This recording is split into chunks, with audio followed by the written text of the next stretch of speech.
This time I did invite a couple of extra panelists. So hopefully Dr. Ken Long will be joining us for part 4. And I see he's just sort of logging in now. But I will go ahead. I've got just a little, probably 15 to 20 minutes of things to wrap up the prior session. So I'll go ahead and do that. And then after I'm done, then Ken has got a little presentation that he would like to do. So I will hand it over to Ken at that time. And I've also invited in the panel, we have potentially Griffin and Phil can also join in to assist. So let me just see what's going on here. Okay, yeah, so I'll go ahead and get started. This is part 4 of our 4-part series, which was called EdgeRater PRO, All You Need to Know, all because we have now a new version of EdgeRater, 2024 version, and some major improvements from the 2020 version. We're now really up to date with the latest tech and running a lot faster, and a lot of extra features added. One of those extra features is the category of templates from Ken Long, and this is the first opportunity that we'll get to see those. So that's exciting. So 1 second. Okay, so part 3, I'm just going to continue from where we left off in part 3, just to cover a few extra things. So we looked in part 3, and if you want to go back and look at that video, that's on the YouTube channel right now.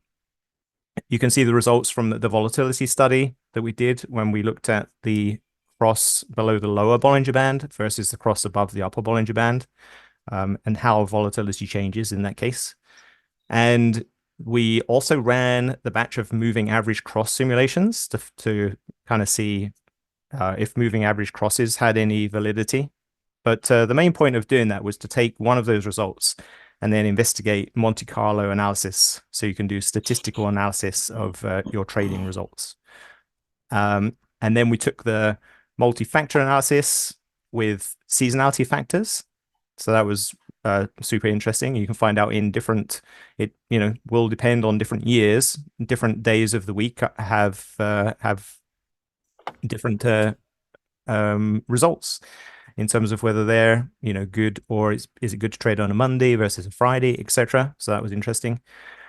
And then we looked at a list of daily returns and looked at whether implied volatility, i.e. the options pricing volatility, derived from option pricing, the volatility, had any factor on those returns. So check out part 3 for that. And part 4 agenda, I'm going to talk briefly about the relative strength ranking and indexing template.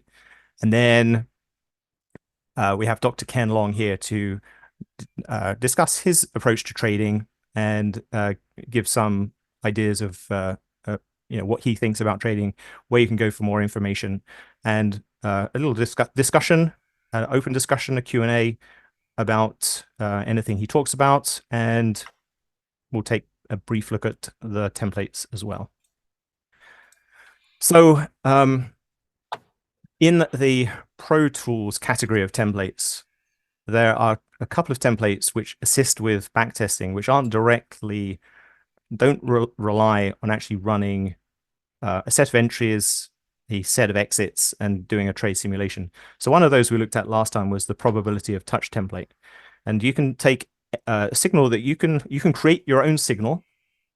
It could be something like Connor's RSI is at 0.2, or a very low value. If that occurs, what happens to price after that event? You could do something like, maybe instead of that, maybe moving average. If price crosses below the 200 period moving average, which a lot of people deem as being the demarcation line between bullish and bearish, what happens to price in the future from that point in time? And so you get charts like I'm showing on the screen here, and you've got the 2 examples here of a signal occurs, and then there's some volatility occurs, and projecting into the future, you can kind of see how that signal affected prices in the future. And then today we want to talk about relative strength ranking and backtesting. This is another idea where you don't have to run a manual trade simulation to get results, but it's an idea where rather than relying on a single stock's technical criteria, you can place that stock among other stocks and see if it's stronger than other stocks or weaker. And if you were to trade based on that strength or weakness, whether you're going to have if your idea of trading based on that strength or weakness is good. And so a simple way of doing that is this relative strength ranking and indexing template. This has been in the system for a few years, but it's not used a lot by people, I've noticed, but it is extremely powerful. And so I just wanted to give a quick overview of the template and what you can do. So for this example, I'm using the same symbol list we used last time. So it's the list of high probability ETFs. So that these are the ETFs that Larry Connors talked about in his book about high probability trading. This is just a good set of ETFs to use for doing testing. And I'm just going to run this template, and I'll explain what it is after I run it. That's probably the best way, using pretty much the defaults for the template. Except the default is to use %change as a ranking function, whereas I've chosen here to use Connors RSI as a ranking function. So what that means is I'm taking the list of 20 stocks, and every day I'm ranking them based on where they sit in Connors RSI. And then I'm choosing whether to trade that stock based on where it sits, which percentile it's in, essentially. And these are called what I call rotating indexes. So if you can see the screen, I have a list of the interesting ones are the rotating indexes, because what happens is every day there's a new value for the Connors RSI, and you then choose to rotate into the ones that are in certain percentiles, and you can produce index charts based on that. So here, the example is we're using Connors RSI. So I can sort this list by the highest index. So indexes always start out at 100. If they end up greater than 100, then that was good, generally good. If they end up less than 100, then they didn't do so well. But there's also a comparison index. The comparison in this case we chose at the start, it's the default, is SPY. So SPY is just, that's an index generated from SPY on its own. Essentially should look like SPY. And so anything that in your index that ends up higher than SPY is a good index, and anything that ends up lower than SPY is a bad index. So in this particular case, this was run over 2 years. We can see that the index 0 to 10 rank is the worst performing of these indexes. So it means that if you every day looked at those 20 ETFs and you looked at Connors RSI value and you said, I'm taking the lowest possible Connors RSI stocks and I'm going to trade those, then that would be the red line. And it's the 0 to 10 rank. So because there's only 20 stocks in this list, that's taking 2 stocks, basically. So it's taking the lowest ranked 2 stocks per day and creating this index in red.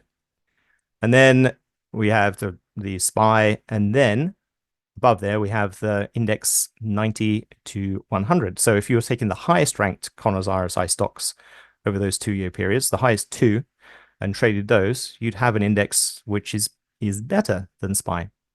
And that's the idea of the template, is to show if you have an idea for trading based on relative strength, it will show very quickly whether your idea has legs, essentially. So take this particular example as just, I'm not saying in any way that always trade stocks where Connor's RSI value is high. Not at all. It's just I'm just showing how to use the template.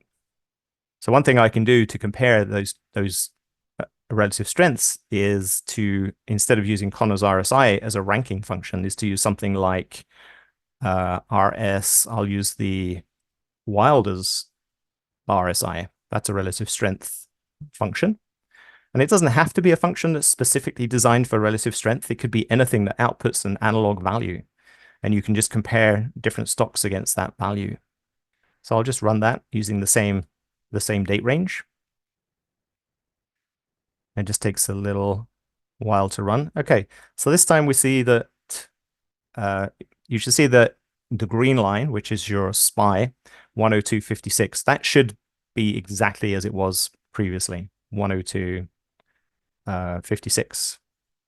Okay, but this time you see that if you had instead just taken the top two Wilder's RSI stocks and traded those every day, you would be in a better situation with a 132 index value, as opposed to the lowest Wilder's RSI stocks, which ended up with a 91.69. So that's a few ideas that I'll throw out there that you could try with this is you could maybe take say just two stocks and then just run the template. You'd be then choosing between one of those stocks based on its relative strength value. And it's an idea that you could actually then implement into a trading system. You could see really how that performs versus the SPY or any other index you choose. And you could choose those two stocks based on correlation. And there are templates in the system to look at how stocks are correlated to each other, or just stock. So for instance, highly correlated stocks could be Lowe's and Home Depot, something like that. Or you could choose, say, the FANG stocks, which is more than two, obviously. But then you can run that and see a relative strength charts from there. So it's quite the processing in this template, by the way, it's not like a normal scanning template. There's a lot of things going on behind the scenes in this template. All of these tabs at the bottom here, all of these worksheets within this template actually have, they've all been carefully collated and calculated based on the information we need in order to generate those charts. The charts are actually probably the most interesting part, but there's also a dashboard that's generated along with this. And the dashboard, it's the first worksheet in those reports, will tell you the top and the bottom ranked symbols based on your chosen relative strength function. It'll also call out which ones have the biggest ranking change to the upside and to the downside. And we'll also talk about the fastest acceleration up or down. But in the dashboard, it will only call out the top and bottom 10. So if you need to go further into further information about the ranking, you just have to choose one of the other worksheets, and you can see all of the rankings just all in a row together. So that pretty much that's what I wanted to cover with just to kind of tidy up what we had talked about on Saturday with trading, backtesting, and I think that nicely ties it up. It gives a lot of extra things that you can do without having to put together a manual test. You can do a lot of actual testing with just running a few templates and knowing a few scripts. You don't even have to write your own scripts. There's plenty in the system, but obviously writing your own scripts gives you great opportunity to investigate various trading ideas. So then the new exciting thing with EdgeRater Pro 24 is this brand new category of templates that we have. It's the Dr. Ken Long category of templates. And this came about because I was introduced to Ken Long by Phil Wu. He was an existing EdgeRater user. but also a student of Ken's and a collaborator. And so we got together, Ken and I and Phil, and we worked together to produce some templates that coincide with Ken's approach to trading. And so finally, with the release of 24, we have this new category of templates, and it really contains two main templates. It's the critical state scans and the swing systems. And luckily, we have Dr. Ken Long online with us today, and I just want to hand over to Ken to just talk about his approach to trading, and let's hear from Ken. Hi, Ken. Hey, good morning, Chris. How do you hear me? Yes, we hear you fine. Oh, great. Well, great. Okay. Yep, it's come up. That's my round head in the middle of the screen, and it does not improve the presentation. So, I just want to express my gratitude for sharing some time with you and for the collaboration that we've been on. We both had to overcome some obstacles. Yeah. And I'm really grateful to Phil Wu for the hard work that he's done here. In our community of practice, Phil Wu is that's the working definition of attention to detail and persistence. He's really something else. And I recognize a few of the names among the participants, and I want to say hi to everybody. I wanted to just lay out some background for you, so folks can make an informed decision on, why should we listen. I've been trading for over 40 years. My academic background is in Asian history, systems management, and organizational development and strategic planning. And I'm a professor for the Army. I've been teaching strategy, logistics, leadership, decision making mostly for 25 years, and I have about 45 years of service. I also teach strategy, resource management, and research methods in the graduate programs at Central Michigan and St. Mary University. I'm fascinated by how we make decisions under stress when we have skin in the game, and that's a central feature of my work with the Army, and it overlays very nicely with trading decisions.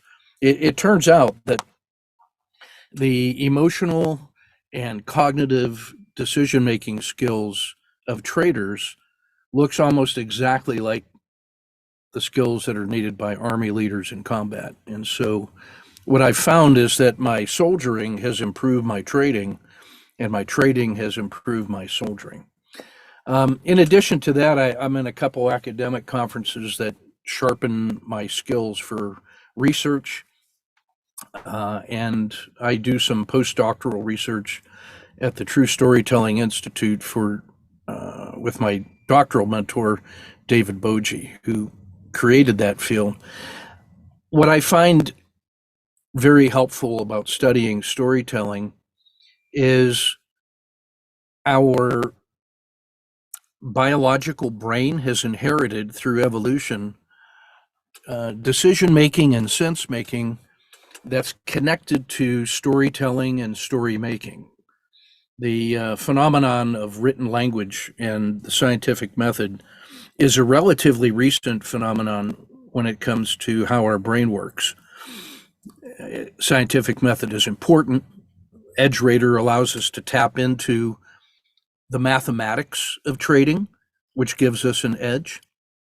But at the same time, there's a human in the loop that has to put all of that scientific information into practice. And it turns out that, I was talking with some friends over at the Van Tharp Institute, where I've been a lead instructor for over 25 years. May he rest in peace.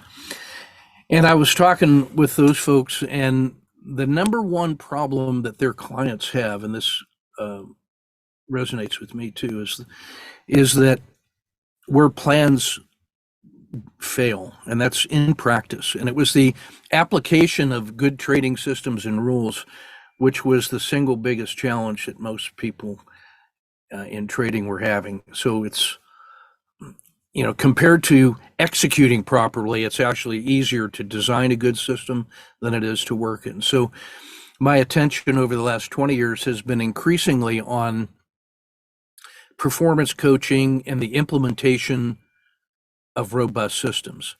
My experience has been that it's more important to have an intention for continuous improvement rather than one of perfection. It's an engineering approach to trading. So if we can use back testing and forward testing and analysis of our performance in practice, then we're going to become better traders. When you add to that the analytical power and administrative excellence of EdgeRater, you have a really powerful edge. Under the domains of action, these are just the things that I do when I'm awake. I teach because I love it. I teach really because it makes me better. There's a real selfish reason to be a teacher, and that is that if you want to learn something, try to teach it. So the more that I teach trading, the better that I do as a trader. So there's a certain selfish reason to do that. I deliver trading education and operational reports through my business at Tortoise Capital Management and the Owl Group. I do some consulting, and that really frees me up to do what I actually love, which is coaching youth soccer and martial arts and studying research methods. It's a sad commentary on my life that I enjoy reading research methods books. By way of orientation, my experience has led me to behave the way that I do.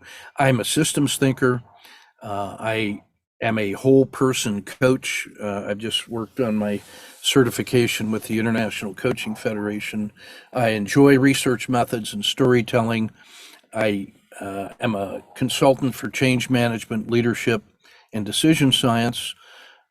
My operational background in the Army includes 45 years of service. I'm a combat veteran, an airborne ranger, a logistician, and a strategic planner for the Army. It's a kind of an odd mixture of skills. Over on the left side, you see my trading experience. I began, in 1980 when I joined the Army with long-term buy and hold, and I gravitated slowly towards international indexes and exchange traded funds, started exploring stocks in the tech sector in the late 80s and early 90s, just in time to catch the bull market. I developed a set of rules for mutual fund timing and switching because that was what I could do when I was on active duty. I had just enough time on weekends to be able to do that. I didn't have time to trade full time. That brought me into contact with the Van Tharp Institute 27 years ago, where I shared my research and I became a teacher for them. When exchange traded funds really began to replace mutual funds for traders, I shifted my rule sets to do exchange traded fund switching. That led me to developing swing trading systems and patterns. When I tried to improve those, I ended up getting into day trading and really enjoying the fact that you don't have overnight risk. And I found that to be really satisfying way to use my strengths as a decision maker under short periods of time to become effective. Mixing different time frames and systems and strategies brought me into what I would call a core and turbo approach to trading, in which I might have a long-term position in a monthly asset allocation system, but there were indications that it might be in a swing trade moment when it was going to have a larger than normal move. And I found that by integrating those two different time frames, I became a better swing trader and could improve the performance of the longer term system. That same logic of core and turbo allows me to take swing trade patterns that are just starting and then use intraday trading as a turbocharger to get more out of it while it's moving in our direction intraday, and then taking out the overnight risk by closing the day trade position, and then allowing the swing trade to proceed until such time as that exit signal fires. One of the most powerful features, in my view, of EdgeRater is the ability to combine those different time frames. That you can find things that are working in one time frame and then drill down and take advantage of moments of opportunity in what I call compound critical states. When you put all those things together and you apply them to index futures and Forex pairs where all this stuff also works, you develop what I am calling hybrid trading, and it allows you to navigate through different time frames seamlessly, supported by systems that are fractal in nature, in that you learn one pattern and you recognize that it repeats on monthly charts, weekly charts, daily charts, hourly charts, minute charts. And you become expert at pattern recognition and linking that to effective action. And then that works to be very efficient for your decision making. During the COVID, when we closed down our classroom teaching at the Army College and we went to totally online, I ended up doing nightly strategy podcasts, really as a way to reach out to folks to stay connected socially and emotionally, because that's what it was. That's what it was like in COVID. It could be a very lonely place, and that got us into the habit of delivering education and coaching through the web. And now it's like we've always been doing that. So we do nightly strategy podcasts where we do teaching and coaching, in addition to just communicating the plan for tomorrow. The biggest focus lately for me has been this idea of sniper trading and the central idea of compound critical states, which leads us to the templates. What I wanted to do was just show you what it's like with a trade from today, if I may. How are we doing so far? Yep. So far, everything's looking Okay. good so far. Yep. Great. Well, using the EdgeRater templates, about 10 or 15 days ago, we found this symbol, CVS. It's a little pharmaceutical company. And what you see in the black box is what we would call just a standard PSAR flip pattern. It was a symbol that was in a critical state, a fence sitter actually, and we got a tactical signal that the PSAR flip had occurred, which triggers an automatic entry for us with a standard risk. And we got a very nice swing trade of about 10 days that returned 2 or 3R, and it gave us a routine exit where you see the red dot. So we think of that as leg one. And whenever we get a successful swing trade, it sharpens our interest for follow-on momentum trades. Now, what happened after the exit is that the very next day turned out to be a doji that was above this orange channel, which we call the dragon, a 10-period Bollinger Band, plus or minus a half a standard deviation, which acts as a noise barrier and gives us a sense of which side of the trade we want to be on. So after a successful leg one that terminated in a doji, our knives were sharpened, and that as soon as it broke out above the high of that day, we get entry number one, or re-entry number one, which I'm going to show you in a second. That closed really well. And so that sharpens our knives for the next day. And this morning we get a entry number two after it has cleared the previous peak of the 10-period moving regression line. So this is a standard piece of core and turbo trading that's connected to some central ideas that we have concerning finding compound critical states and then learning how to continue to manage that trade until all of the juice has been squeezed out. So if that's what it looks like on a daily trade, this is what that looked like on 30-minute charts, which is the time frame that we like for doing hybrid swing trading. Hybrid swing trading means that we're using a combination of daily charts and 30-minute charts. So this zooms in on yesterday and today. Entry number one is the breakout from a Z3 pinch channel, which corresponds with entry number one here in this black box. So on the day chart, it just looks like a breakout above the previous day. But when you zoom in, you can see that it breaks out of a very tight Z3 pinch channel at 1 o'clock in the afternoon. We put that yellow box of standard intraday risk on it, which is about 40 cents. At my level of risk, that's about 1,000 shares. The rest of the day, it moves out in our favor. And because we've got about 3R in hand, that gives us a very nice cushion of market's money that allows us to keep that position overnight. The next morning when it opens and then makes a new intraday high, we had a second continuation position, and now we're into this trade for about 10R with a very carefully managed risk. And that one's still going. I think it's still working. So what I want to say then is, if we now back out of that, if that's sort of a typical approach to planning and preparing with EdgeRater, framing the trade, and then executing with standard patterns, we are able then to do assessment on our process, assessment on our trading, gather the data that it takes to keep going. At Tortoise Capital, we have a variety of systems and strategies that encompass day trading, swing trading, and core trading, which is like longer term.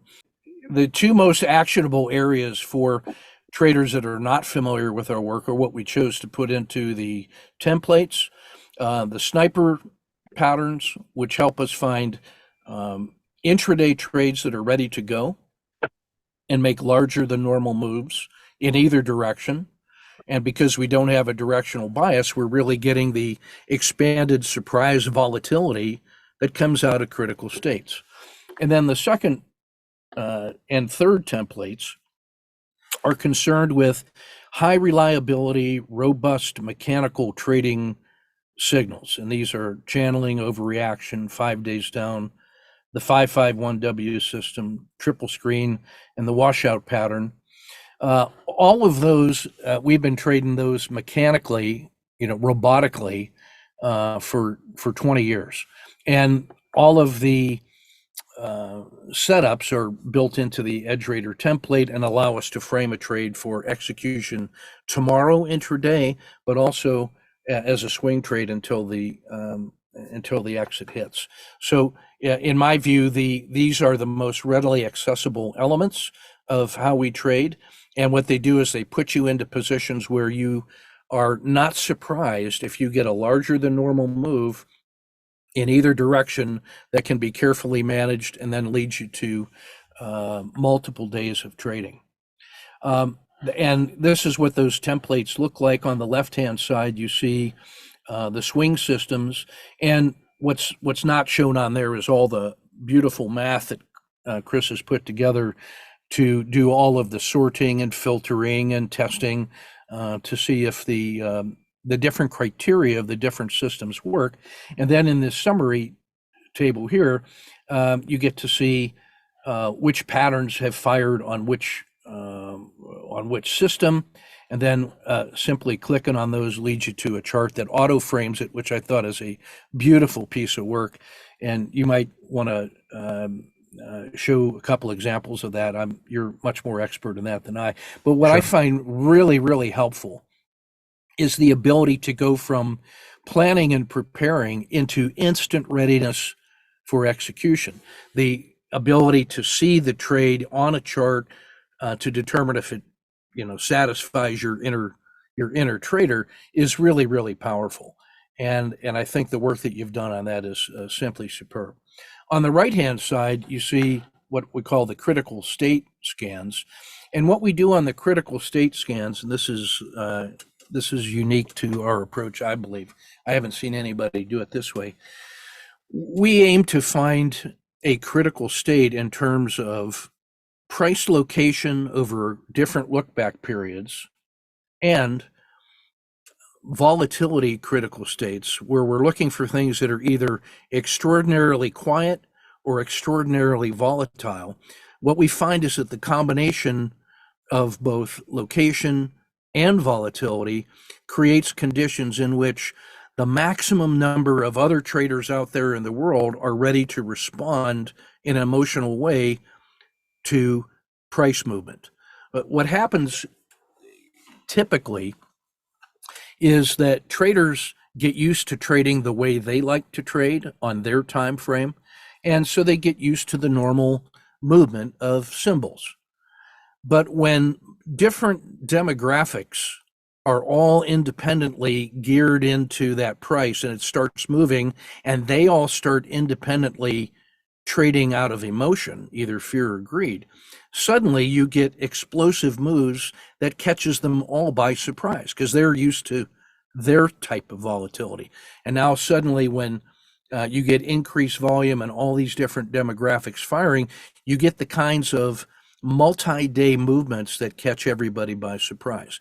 We call that a typical response to a compound critical state. And so we've developed a set of indicators and criteria that allow us to take advantage of that. I simply show on the left-hand side here under location that over any look back period that is meaningful to you, like you might be a tactical short-term trader, and so what has happened to the price in the last 10 days is probably very significant, like it made a new 10-day high or a new 10-day low.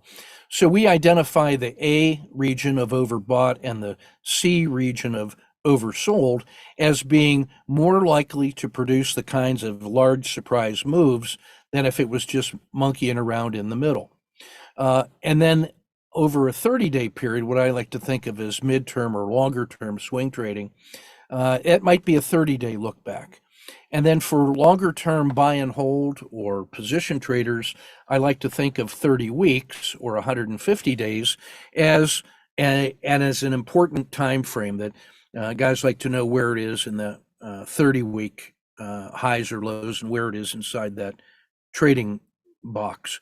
Well, if price is currently in a critical state by location for each one of those, now suddenly you have three different distinct demographics that are ready to respond to price action in an emotional way.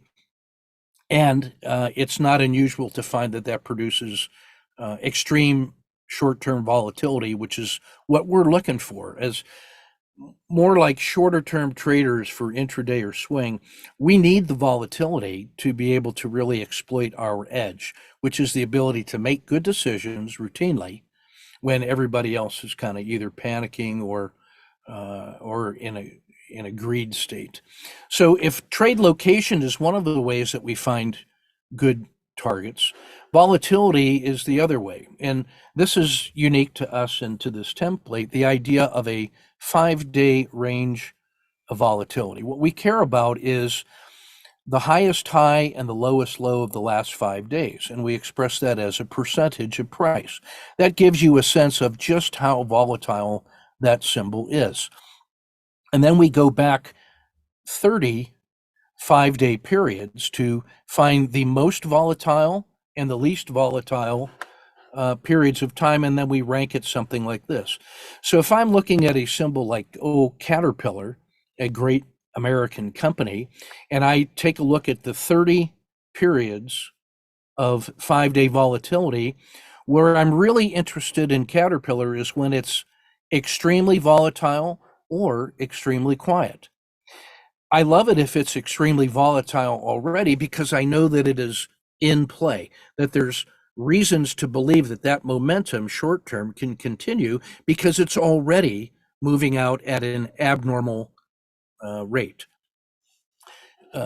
Similarly, at the other end of the curve, I like stalking them when they are abnormally quiet. It's like in the movies, Cowboys and Indians. It's quiet. Yeah, it's too quiet.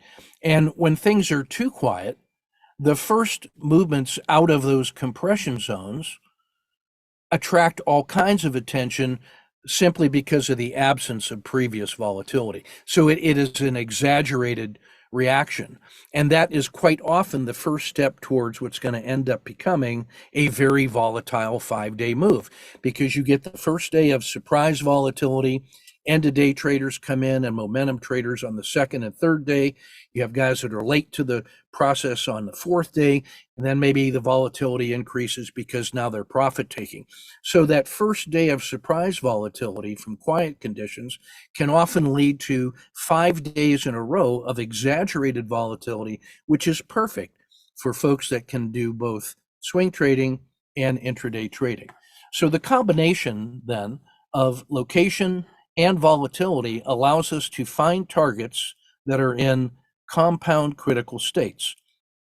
We then developed a set of 5 standard setups that invoke different criteria that are coded into EdgeRater to help us find favorable moments. My current favorite is the Godzilla pattern, and I want you to think of the Godzilla pattern as your favorite monster movie when Tokyo is quietly sleeping at night, and then suddenly out of the depths comes Godzilla, the king of monsters.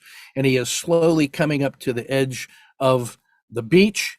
And we know, and he knows what's about to happen next, but Tokyo doesn't know. And as soon as he appears and they start reacting, you get that first breakout from the quiet, and then you get 5 days of absolute amazing price volatility. And so what we look for in Godzilla is this enraged monster from the deep. So we're looking for price to be oversold on the 150-day look back in the bottom 10%, in other words, of the last 150 days. We want it to be in the bottom 10% of the last 30 days, so it is shorter term bottomed out. And then tactically, over the last 10 days, it's also oversold. So all 3 of those different demographics are now ready to react emotionally as soon as this price starts working. And because it is so dramatically oversold, then a breakout below those lower limits triggers new selling and panic reaction. At the same time, there may be some categories of buyers who are ready to make the value play, say, hey, this thing is oversold on so many dimensions that surely this is a great American company like Caterpillar on sale. Now, the Godzilla pattern is either the baby Godzilla, who is very, very quiet volatility and hasn't started rampaging through Tokyo yet, or it could be a very volatile volatility, and that he has already started stomping the outskirts of the city, and then mayhem is going to continue for another 4 or 5 days. So the Godzilla for us is a pattern that is looking specifically for those multiple criterias of location and volatility. Now, this is an example of just the most recent one. It happens to be Caterpillar, great American company. And the last time we saw the Godzilla setup on this guy was near the end of October, when this catastrophic sell-off occurred and then a little bit of recovery. When it was at that close in the first candle, that triggered a Godzilla setup, and then we were prepared for surprise moves of large magnitude. Now, we got an immediate response that took it all the way up to the PSAR. When that sold off a little bit and did not make a new low, and then the regression line 10 broke through our PSAR, that triggered a second category of patterns, what we call the supported spring crossing. And that allows us to get a position. And then when that ran its course and got above the 30-period moving average, the dashed red line, the pullback found support at the rising PSAR. That was good. And when it breaks out again, we get another position in called the Kata 2, which is a buy on dip after a successful move. And now suddenly we get a breakout a few days ago when it took out the previous high of the 10-period regression line. We call that the emerging dragon. All of those are standard pieces of setup and framing that are triggered by our initial interest of Caterpillar when it's in a compound critical state. So when you have something in a compound critical state and it chooses to have a large move in a single direction, that is not a surprising result. It's a result that allows us to continue to stay with it and develop the project of trading Caterpillar and then using markets money from the earlier trades to be able to increase our position size as we go. So I like to think of EdgeRater as the eternally vigilant staff officer that never tires and never makes a mistake and can look at thousands of symbols in seconds to be able to find the kinds of compound critical states that we want that allow us to frame trades with excellent raw material. I think of it as has really improved our ability to find good raw material for trades. And then we can bring our craftsmanship and our skill into framing trades that are favorable. And then we can simply manage risk and manage our exits as we go. So what I would say is that's everything that I really wanted to say about the templates. I am not an expert in their use, but I think what Chris has done with his programming is provided you with tools and templates that don't require you to be an expert in the use, simply the ability to read your dashboard and find things that are putting you into symbols that have a great opportunity to make large moves. I would close by simply saying we have recently published our first book among a planning series of 10, where we go much deeper into all the other patterns and systems and strategies that we have. The foundational trading book on sale at Amazon now is where we talk about our top level process of planning, preparing, executing, and assessing. I have found that to be the single most important edge that we have as traders. It comes from 45 years of Army service and combat leadership and preparing for difficult circumstances. It's the same pattern that I use when I'm talking with executives that I'm coaching, with martial artists that I'm preparing, or kids that I am coaching in soccer. It also describes what we call the time, will, pattern, and money criteria, that we need those four things on any trade frame in order to have a trade. We have to have enough time left in the move that we can exploit the follow-on moves. We have to be in the psychological, emotional state to have the right willpower to be able to trade with discipline. We have to have a recognized pattern with favorable reward to risk that is proven to give us an edge. And we have to have risk capital that's available that allows us to take a businessman's risk, never gambling, a businessman's risk for the reward to risk. We see that our systems and our psychology and the market have to overlap, that the best systems that we have are the ones in which a good set of rules combined with good self-discipline and psychology are traded in a market that is appropriate for that system and for your edges. And in order to do that, we are firm believers in performance coaching and the use of data and analysis to perform continuous improvement. I like to think of our trading as an industrial process, that we use things like Lean Six Sigma and Japanese Kaizen management to continually improve and refine our rules and our behaviors based on the evidence of our trades. That's the environment that I grew up in as a logistician and as a kid working in a machine shop, and it has stayed with me forever. It's been very helpful to me over a 40-plus year career of trading to continue to survive and thrive. All of that is documented in our first book, Foundational Trading. And I should say that we're going to have a reading club project starting in January, which if you're in the sound of my voice, I would invite you to join.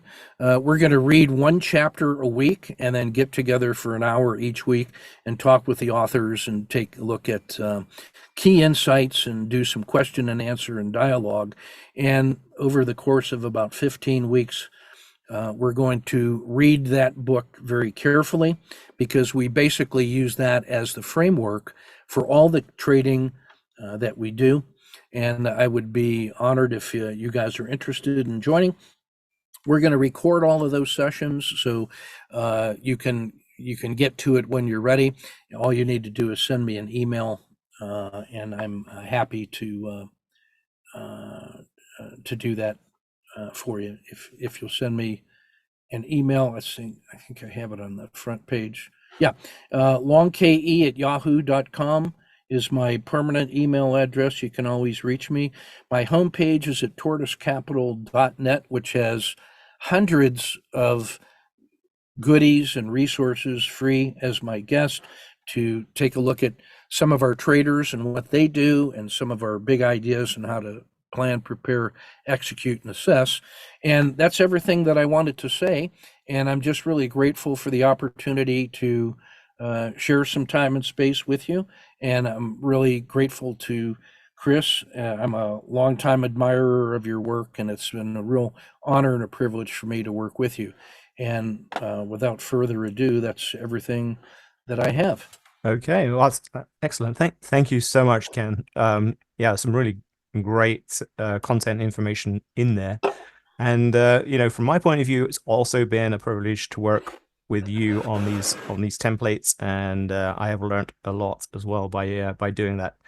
And I know you have so many resources on the website, and I just haven't had time to view them all. But there's tons of stuff out there for free that really everyone should go and take a look at.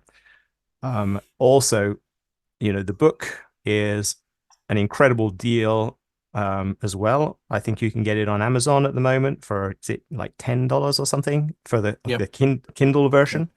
Yep.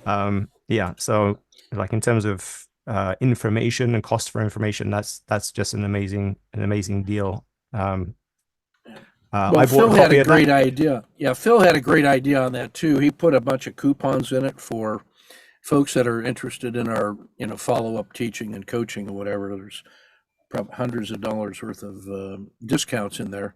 So we wanted the book to be a no-brainer. We wanted it to be a 20R trade just by purchasing it. So so plus one to easily Phil on 20R. that. Yeah. I mean, you don't get anything for $10 these days. You can buy two cups of coffee, I think, essentially. Yeah, exactly. Yeah. No. That's excellent. We have some time for questions if we have a few minutes left until the top of the hour. So if anyone has any questions they want to, I can open your mic up if you want to actually ask a question on the audio, or you could type a question in. We'll see how we go. If anybody is interested. Yeah. There's one for you from Tom. It looks like he was looking for the cost on the EdgeRater update. Oh, okay. Yeah. Yeah, I see that. Yeah, it looks like he's read half the book as well. Very good. Yeah. Yeah, so the upgrade. So Tom, if you have EdgeRater 2020, it's a free upgrade to 24. So it's just an update in the technology, and lots of extra things have gone in there. It allows us now with this new version to do a lot more things, and just kind of future proofs the software. But there is no cost if you already are a forever owner of the EdgeRater software. Then you get a free upgrade for sure. Yeah. Awesome. Okay. Yeah, at some point, maybe Ken, we could get you back on at some point, maybe, and I could maybe run a few scans where, in some interesting markets, and maybe we could talk about that. I'm thinking, in the new year at some point when we have some time. I think that's a great idea. It takes a little time to digest. My experience has been that it's better for folks to get in and start playing with the templates right away and monkey around with it a little bit so that they have some grounded experience of what it feels like, and it actually will help them use the templates even better later. And the way you've designed it, it really is ready to go right away, especially if the if they have experience with EdgeRater in your templates. The other thing that I'm going to tell you, and the reason I'm recommending to all my clients to get EdgeRater is the backtesting power of EdgeRater is an unbelievable resource when it comes to tuning our systems to an individual's preferences. So if you already know what kinds of things that you know and trust, you can start using some of those multi-factor analysis backtests to take our basic swing patterns and really tune those to your own expertise. And to me, the ability to do that much research of such high quality with such high quality data and results as a scientist and engineer, it just makes me drool.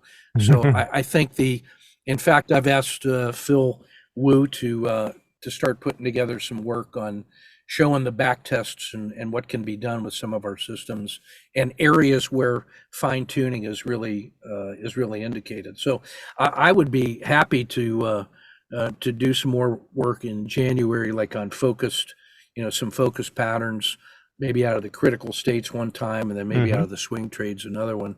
I Yeah. think that's a great way to proceed.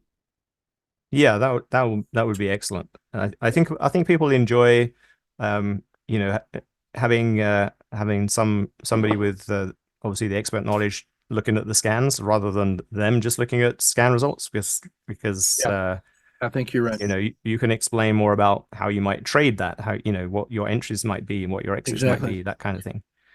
Yeah, Yeah. and as a piece of free chicken, I would just tell you that on the ETF scans, if you see a 5-day down, start there. You'll be glad that you did. The other thing that's really powerful about EdgeRater, the way you've coded the auto framer, is that the auto framer function automatically evaluates the reward to risk ratio in a standard way across all the symbols. So when you get a great day and there's a lot of signals, you say, oh, the auto framer helps you sort those by the highest favorable payoff Mhm. for a standard amount of risk, and it allows you to cut to the chase right away. And the fact that you can do that over thousands of symbols is really quite remarkable. Yeah, I mean, there's a lot of good things we put into these templates that Yeah. we haven't done in other templates. So we're sort of pushing the technology, and so it's been these are the latest. Let's say that these are the latest templates, and great way Yeah. of working. I think this partnership we have now with Ken and Phil and Griff is really great going forward. So I'm hoping that everyone who is who has EdgeRater, who's interested in proper methodical ways of trading, you can follow Ken and follow Phil and Griff, and we can have a nice collaboration going forward. So with that, I think we're at the top of the hour, and I'd like to thank everybody for attending. I know a lot of people. We had a lot of signups for this webinar. We have close to almost 150, but I know a lot of people can't actually attend on a Wednesday Yeah. morning. But the recording is Yeah. always going to be available, so I think a lot of people sign up and Yeah. get hold of the recording. So Yeah. I just noticed a question from Tom about is there a video to show how to set up and use it? Well, yeah, I think we actually recorded one of those. It was much more technical than than the mhm. presentation I just made. Yeah. And it's about an hour long, and it works through all five of the sniper setups, the compound critical state setups. And I think that's I will send you the link, Chris, Yeah, if you please want to do. distribute that or maybe I will. attach it to the links. And it does, I think, a really nice job of explaining the logic behind each of the patterns and how to find it and how to set it up and use it inside the template. It kind of goes beyond the ability to do that here, but I think that would Yeah. be a pretty helpful resource. So I'll Yeah. send you that link here Okay. Yeah, perfect. after the session. Thank you. Yeah. And there's one other question I saw just that we hadn't answered was, does EdgeRater work on futures and Forex? The answer to that is that it's all to do with the data that you have. We don't provide in EdgeRater premium data. We provide the basically NYSE, Amex, NASDAQ in terms of stocks and ETFs. We also provide data for options, implied volatilities, and some calculated numbers based on options data. And we also have earnings, historical dates, and moves during earnings. But there isn't anything in the premium data for futures and FX. But you can get futures and FX data into a format that EdgeRater understands. If you have a source for that data, it can go into ASCII files or into metastock format files, and EdgeRater can read that data. Yeah, I would also add that the patterns that we're showing on the compound critical states and those mechanical swing systems, not only do they work on ETFs, but they do work on Forex pairs. They work on the futures that are connected to the ETF. So if I have a signal on SPY, the ETF for the S&P 500, the setup and the follow through and the method of trading that is going to be identical for the futures because they move in tandem. And we find that that Forex futures pairs are ideally suited for the compound critical state trading that we put in there. So they're really quite robust with respect to, the trading portfolio that you're working with.